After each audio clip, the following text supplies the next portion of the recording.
Turning our attention to College Station, Texas A&M over under win total of 9.5 at Caesars Sportsbook, over priced at plus 110, the under at minus 130.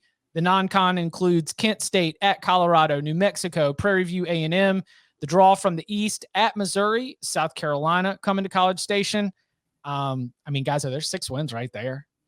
Yes, that might be one of the easiest schedules out there in the non-conference and the crossover cross-division games. So you just need 4 and 2 against division play. So what are we going to do with the Aggies as they look at obviously when you sort of put them in the power ranking? I'm assuming we all slot them below Alabama, but how do you order them against LSU, Ole Miss, that LSU game in Baton Rouge? How's everyone sorting this out? Do we like a 10-2? Do we like a 9-3? Or perhaps you're even one more win beyond that in either direction? I'll go. Go ahead. Give me the over. I think that, so a couple things. Number one, I really don't think Kellen Mond was that good of a QB. So I'm not completely concerned about the quarterback position here. And hey, this could be a freezing cold take, obviously, right? But I think that one of either Haynes King likely or Zach Calzada possibly could step up and do a really good job for them.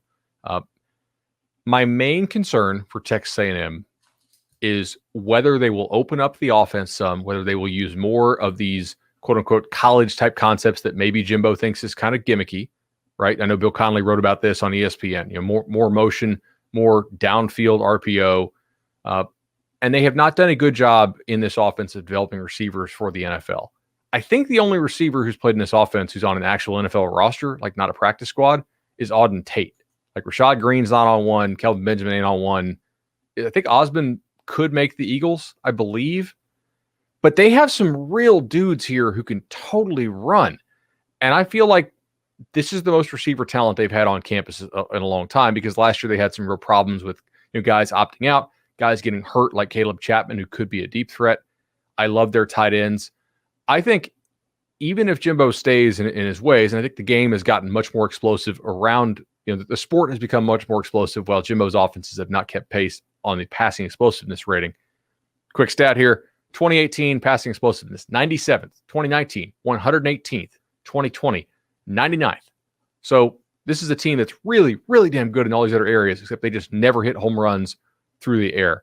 I think this year they actually could hit some home runs through the air. I think he's probably seeing that. I mean, if you look at just how bad Bama torched them again last year with the home run play, I kind of believe this offense could break out this year.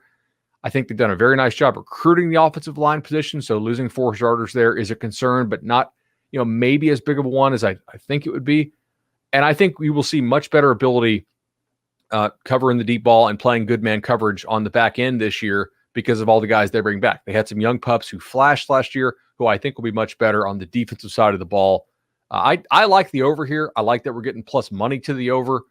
This is maybe showing some faith in this team that the past 3 years hasn't warranted as far as taking the next step on offense and not, again, becoming less explosive compared to the rest of the sport. But I'm willing to go there. So go ahead and give me the over.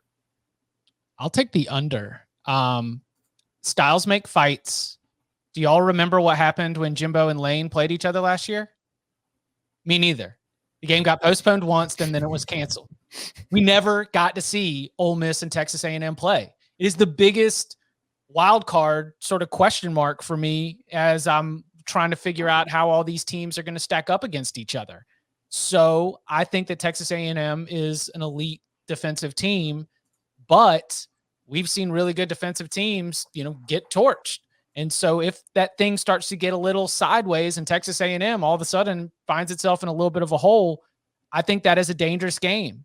I am, tipping my hand a little bit here. I kind of shade that one to Ole Miss just for the, kind of chaos, SEC. You never know what's going to happen. Kind of like Danny, your principle, your point in mentioning it in Alabama at LSU is really tough. And I'll give them the loss against Alabama. I could be very wrong about Ole Miss, and I think that's the game where this one breaks the other way. Because like I mentioned in the intro, I do think you've got 6 wins. Though at Missouri, hey, that would be another sort of spicy one right there. Week after Alabama, too.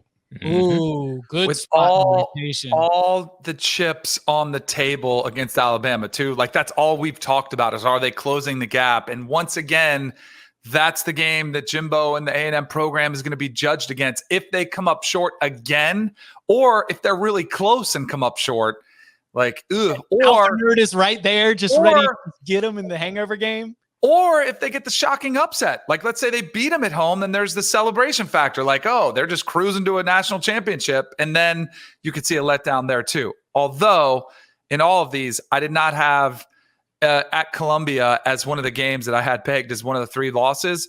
Potential losses, because I'm taking the over. I think Jimbo is a good coach. I think this roster is really talented. I think the defense is physical enough. I think he got one of the better backs in the SEC. I don't think he opens it up that much. You know, like he is a stubborn individual. I don't think he's going to evolve until it's really kind of just glaringly obvious, which maybe an under win total on this one would do it. But I think this team is good enough to push around some of their opponents. The 3 potential losses I had were Bama, Ole Miss was one of my trap games. Like that could be a loss, and LSU in Baton Rouge. Out of those 3, is he gonna lose all 3? No, I don't think so. I think he gets one of them, and it's probably Ole Miss or Baton Rouge, and he maybe gets them both. So I'm gonna take the over. If he doesn't open it up, I want the under.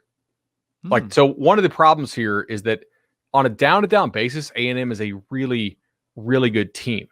But their pace is just ridiculously slow. And so even though they're better on an efficiency basis than a lot of teams they play way too many close games because they do not get enough possessions, right?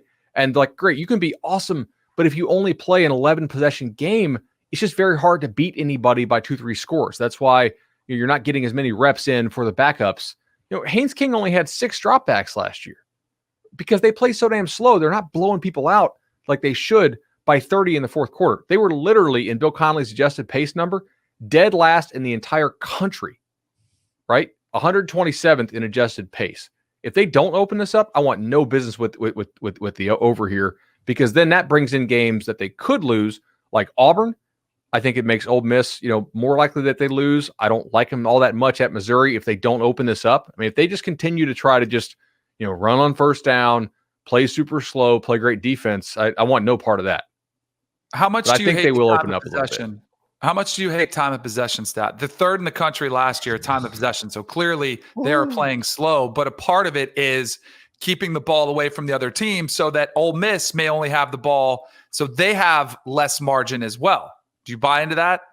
Or is that an antiquated way of thinking? No, but here's the thing though. Like, let's say you score a touchdown on every drive, right? And I score a field goal on every drive. If we only play 2 drives, I'm still within 8 points. This is the thing. Like if let's say I'm plus 2 points per drive against you. It's kind of like if you have an edge in anything. Like if you're counting cards in blackjack, you want to play as many possible hands as you can if you have the edge. If you don't have the edge, the house wants you to play as many possible hands, right? Like if you're a good team, you should want to play more possessions so you can maximize your edge over more drives. If you're an underdog team, you should try to play as few as possible to try to keep the game close and hope the variance monster, kind of like coin flips your way. They play like a huge underdog team. How many times has Texas A&M won 10 games in a season this century? Ooh, regular season? Once. 2012, the Johnny football year. That's it. I'm not taking it over for 10 for a team that hasn't proven it yet. Now, granted, they probably would have done it last year had they played a full schedule. They did finish 9-1, but that 9-1 finish and being number 5 in the poll kind of is what's convincing me that Jimbo's not going to change, because Jimbo's going to look at last year and say, well, I went 9-1 last year, nearly made the playoff doing it. Why do I need to change anything? And maybe he's right. Maybe his offense will be so efficient, and that defense, which I love, and has a ton of talented players, will be so good that he will be able to keep playing that way, and it will work for them, and they will compete, and they might beat Alabama. They will compete for a playoff spot, all that stuff. I just don't think that's the most likely outcome here. I think that, like what you're getting at, Bud, there's too much chance for trouble. You're giving your opponent a better chance to beat you than they probably deserve. And I look at that schedule. We mentioned Mizzou on the road after Alabama. That's kind of a trappy, kind of strange feeling game. The other road games, Chip, like you mentioned, at Ole Miss. I think that's going to be a really tough game for the Aggies. At LSU, I think that's going to be a tough game. And then you go through the rest of the schedule. You've got Auburn. You've got Arkansas, which is I think they should win, but it's a rivalry, and it's been a pretty close, heated kind of rivalry in recent years. So I think that there's 2 losses on the schedule for sure, and I think there's a very good chance at 3. So I'm going under. Arkansas is some tough out for the Aggies. Come on. It is. Look at the history of that game when they've been playing it the last few years in Jerry World. It's been mostly 1-score games. Okay. And weird ones too. Yeah. The one reason why I have hope that he will change this, right, is this. 2018 win expectancy. Okay. They really I'll give them a pass on that. They had a 0% against Alabama, right? Expected margin 28 points. The game was a little bit closer. They got lucky that it was that close, and they only lost by what, 22? 22 or 23, yeah. 2019, 1% win expectancy at Clemson. 1%. They played to keep that game super close and to cover the spread. It didn't seem like they were actually trying to win at any point. 0% against Alabama. 0% at LSU.